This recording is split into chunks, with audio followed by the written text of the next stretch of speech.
I'm outworking all my competition. We gotta get to the gym. Workout number 2. And there ain't no stopping us. This pain ought to be fun. Empty gym, the way we like it. Focused. The empty gym, the way we like it. Getting ready to get after it. I had my wake-up call. Now it's your turn. This shit's getting ready to turn into a Rocky training montage. You gotta be the hardest workers in the room. And don't fuck the opportunity up. Instead of telling you what I think you should be doing, or how you could be better, or I thought, well, let me just speak from the heart, speak from my gut, and really not have anything prepared, but just tell you what's worked for me. Maybe some of the stuff that's worked for me might work for you now, currently, presently, as you guys have your goals and ambitions, NBA championship, MVPs in this room, things like that, but then further on down the line, as you guys continue to live your life. The first thing I would just want to say is this idea and this notion that you can be anything you want, you can accomplish anything you want, right? We hear that. You've heard that from the time you were little boys. You hear that now. You're already incredibly accomplished. You can win an NBA championship, MVP of the league. You could become president. You could become governor. You could be in entertainment. You could do whatever you want to do. You guys know that. The thing that has worked for me is to remember the hard times. So, and I'm sure you guys all have your processes, and again, I'm gonna tell you what's worked for me.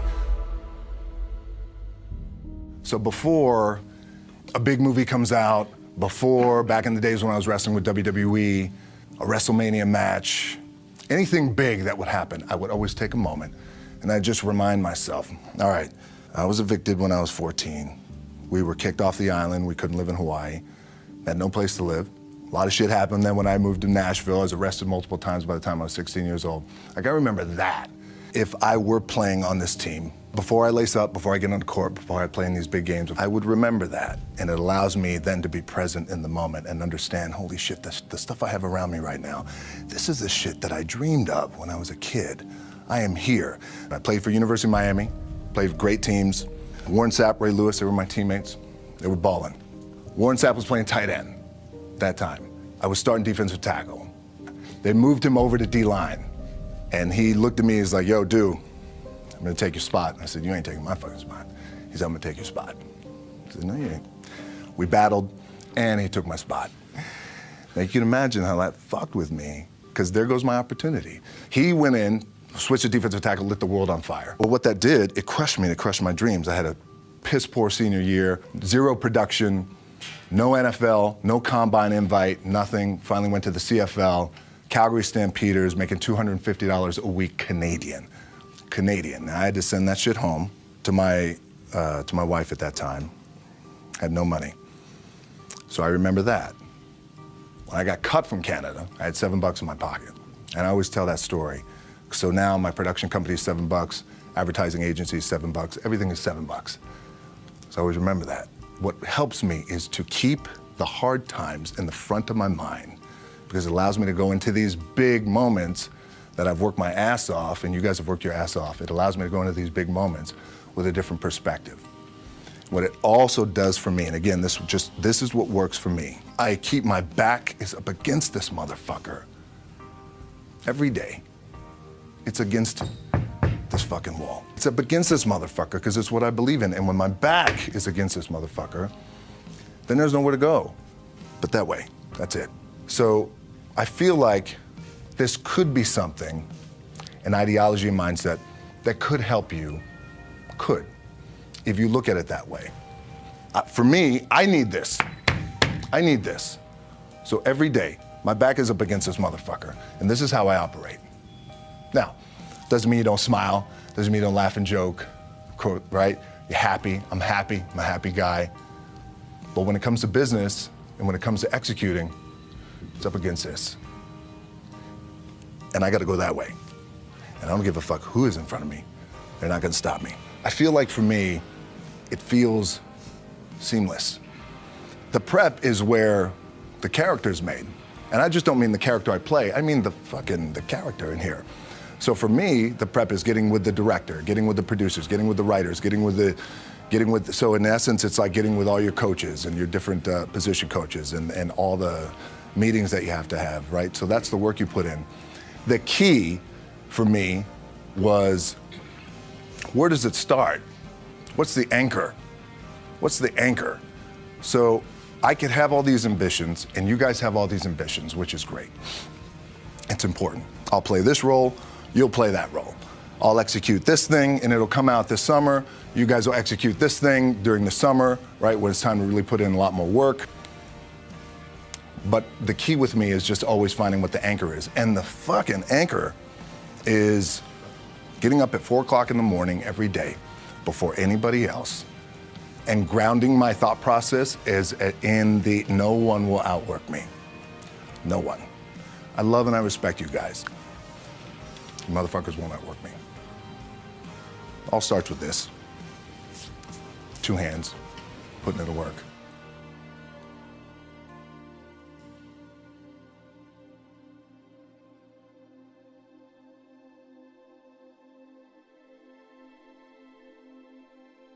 The anchor for me has always been the work in terms of the weight room training. So when I first started wrestling, I was 6 years old, rolling on the mats with my dad. My old man, a lot of you guys won't know this. Yeah, Rocky Johnson. My old man was Rocky Johnson. He was the first black WWF at that time. First black WWE tag team champions with Tony Atlas back in 1983. My uncles were the Wild Samoans. I come from a long line of pro wrestlers. But before the wrestling part happened, I was just in the gym putting in the work at 6 years old, rolling around on the mats. And finally, when I could touch weights at 13, that's what I was doing. But the weight part for me and the gym part has always been, has to be the anchor. It allows me to keep everything grounded. Your body's your body, right? You're young now, you're balling, everything feels good. You have your little nicks and dings and all that shit. You're gonna have that. You're gonna have your surgeries. We all have it. But eventually, and I promise you this, the one thing that will never, ever, ever go away is you get your ass in that weight room and you put in the work. That's gonna happen when you're 30, 40, 50, 60, 70. That never goes away. You get on the court, you shoot some shots, but you're gonna wind up right back in the weight room, right? Right back in your spot. Film gives me the biggest opportunity to make the biggest impact, global impact. I don't want to make small movies. I love and respect our movie business, but I want to make big movies that do well, and when they do well, it's not the money thing, because we have money, right? Money's good. Money's good. It ebbs and flows. It's the idea that I can impact as many people as possible with a big global movie. And when the global movie is touching $1 billion, that sounds good, right? It's good for the bank account, it's good for everybody involved, everybody's getting their piece of cake, it's great. But what that does do, I know I'm impacting people around the world by giving them some good entertainment, making them feel good, leaving the theater floating. So it's the same thing, right? When you guys have this bigger goal, say for example, when you become world champions again, as polarized as the sports world is, it's a fucking incredibly inspiring thing, even if they're not fans of your team. Even if they're not fans of your team. So think about that, when you guys do that, the impact that has, the ripple effect that has for the city of LA, California, the United States, the globe, little kids. Damn, I want to be that one day.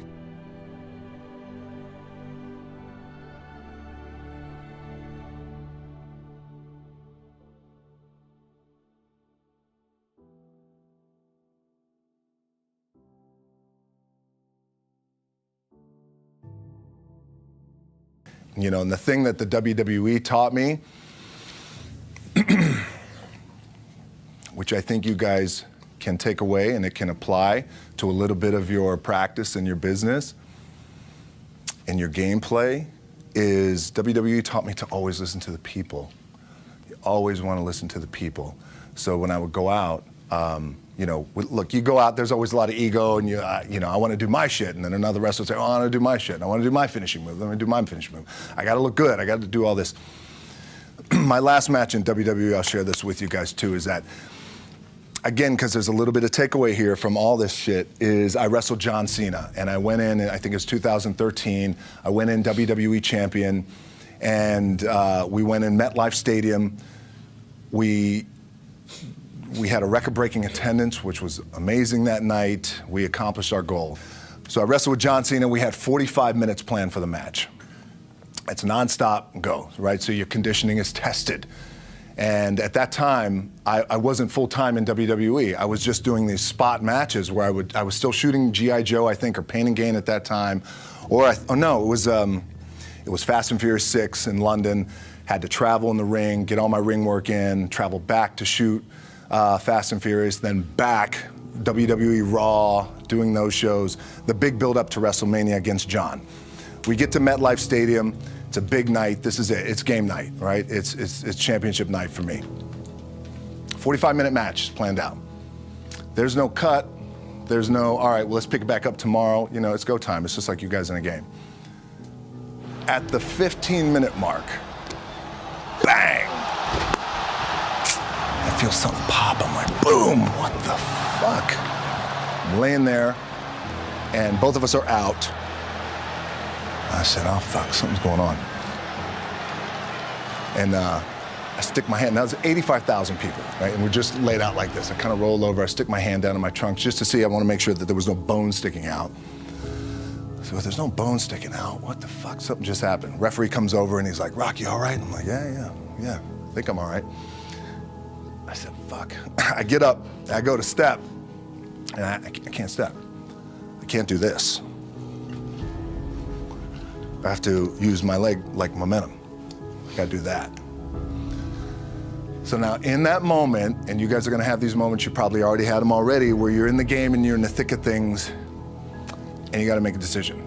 What do I gotta do? I'm gonna stay in the game, committed to the team, I committed to my team, the whole entire roster, right? And in the world of wrestling, when you have a big show like this and you have a big main event that the entire show is based around, the wrestlers will come up to the two people in the main event at some point all throughout the night in the locker room and just be like, hey, thank you for the house. I appreciate it.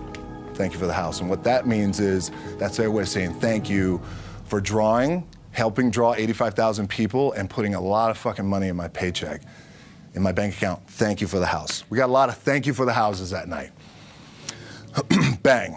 This happens, and now I realize I can't move my leg. And I got 30 minutes left of this match. And it's not just like fucking around. I mean, these are like, we got to put on a show. There's a lot of big flying and suplexes and all that. So I could tell the ref says, are you okay? And I have one moment. In this moment, it was a defining moment. I could either tell him, no, I'm done. He'd give the signal, match is over. Or, let's keep going. And again, this is a little takeaway for you guys. If you ever have this moment, I'm sure you have. If you haven't, it's coming. We have this decision. And I said, no, let's keep going. I said, how much time is left? He's like, 32 minutes. I'm like, fuck, okay. Rest of the whole match, couldn't move, doing everything like this. I'm getting scared because I'm thinking, man, well, what happens if I pinch something or something like, you know, I don't know, your mind starts fucking with you in the moment. There's 85,000 people, your adrenaline's rushing. Thinking, man, what happens if I'm gonna lose my leg or some shit like this, if I've just done something to my artery? Final move of the match is his big finishing move, and I remember I'm getting up and I'm turning like this because I have to fall into him. He's gonna hit me with his big finisher. It's like a massive suplex where I go over his head and fucking slams me down. And I remember turning into John, and he says, and I remember thinking to myself, God, please don't let this be too bad. Just take care of me. Take care of me. Bang! I feel boom!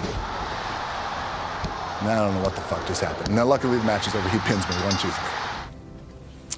He comes in the back, I get to the back, I can't move. Now I'm getting a little nervous. And doctors come in. John comes in. You okay? He comes in. We always like to celebrate with booze. He brings like moonshine, like legit moonshine. It's like crazy white boy shit that they bring, like in a jar. This is moonshine. Hey, let's have some moonshine. It's okay. Don't know what's happening. Rush, get on a jet, rushed home to my doctor's down in Florida, and get an MRI. Find out that I have completely torn my adductor, the top of my adductor and my top of my quad off my pelvis. Yes, really, really fucked up. So it's a very long story to tell you. What I was proud of was to walk out on my own, but not only that, but in this fucking moment where the odds are against you, people are watching, your team's depending on you, you either say, I'm done, or this shit, whatever the fuck is going on, it's temporary, and it may fuck me up at some point down the road. But I'm not gonna let this opportunity go by without giving it my all.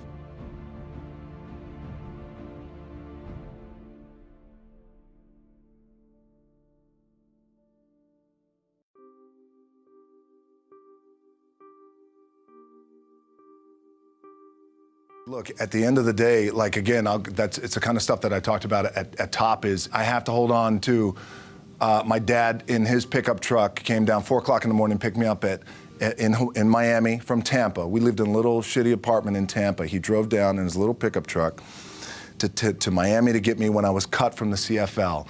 I was driving up I-75. I don't know if you guys are from Florida, any of you guys, if you know, it's I-75 is like, especially down in Florida, Alligator Alley. I'll never forget it. It's 4 o'clock in the morning. And I thought, well, fuck. I leave home like you guys left home. I'm ready to tackle the world, to get after it, achieve my dreams and goals. Fucking crushed by 22, 23 years old. Now I got to move back in with my mom and dad. I played on great teams, though. Wait a second. This is not supposed to be my future. I'm supposed to be in the NFL right now. I'm supposed to be making a lot of coin and buying my parents shit, buying me shit, taking care of my wife, but it never happened. So I pulled out my wallet. I thought, well, let me see how much money I have. I opened it up. I had a 5, a 1, and change. I'm not fucking around, and well, at least I rounded up to $7. But I thought, God, ain't this a bitch? I got $7 in my pocket. Where the fuck do I go now? What do I do?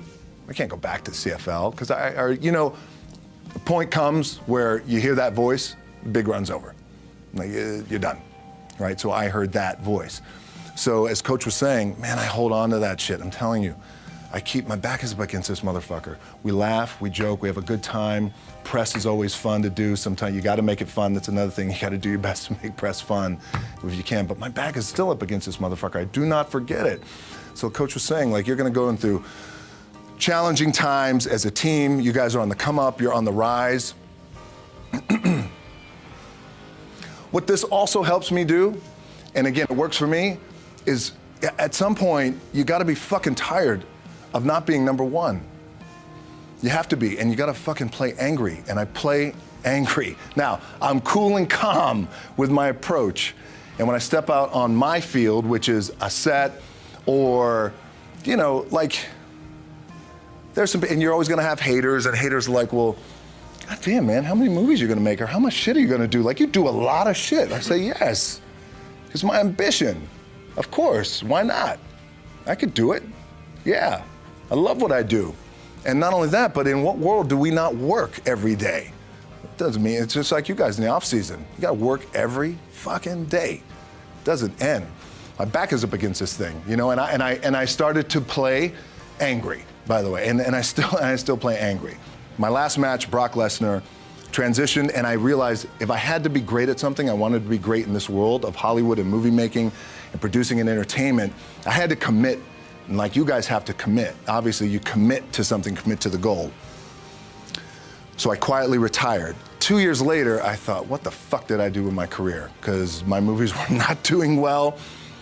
I was written off. It was around 2006, 2007. I was like, God damn. I left, I pulled a Jim Brown. I left when I was on top, like number one in the wrestling business, and I left. It was a ballsy, gutsy, some call it stupid move.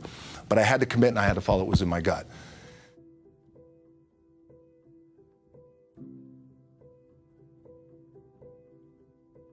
And I'll share this with you guys, and Will Smith is my boy. And I sat down at that time with the agency I was with, and they said, what do you want to accomplish?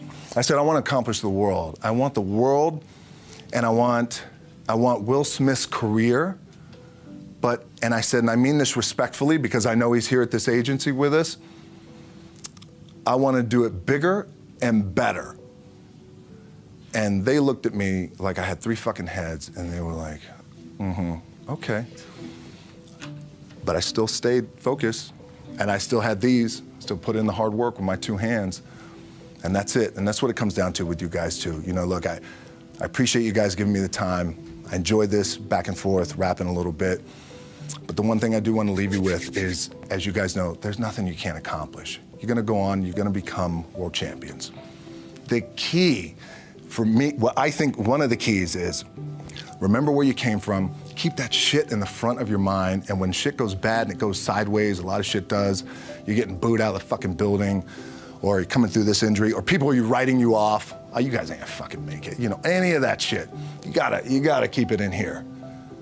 And it really has to, it should drive you. It should. It works for me. It should drive you. You got all the talent in the world. It's all here. It's all here. Everybody's the next best thing. Everybody's the thing. Everybody's the best. It's all here. But goddamn, I want to do it better. I'd want to do it better. I don't know how that is, because they even said to me, well, how do you do it better than him? This was in 2006. I said, I don't know. But I do believe there's a better way to do it and a different way to do it. Maybe it's through social media, connectivity, global, I don't know. Let me understand the market, all that. And here I am.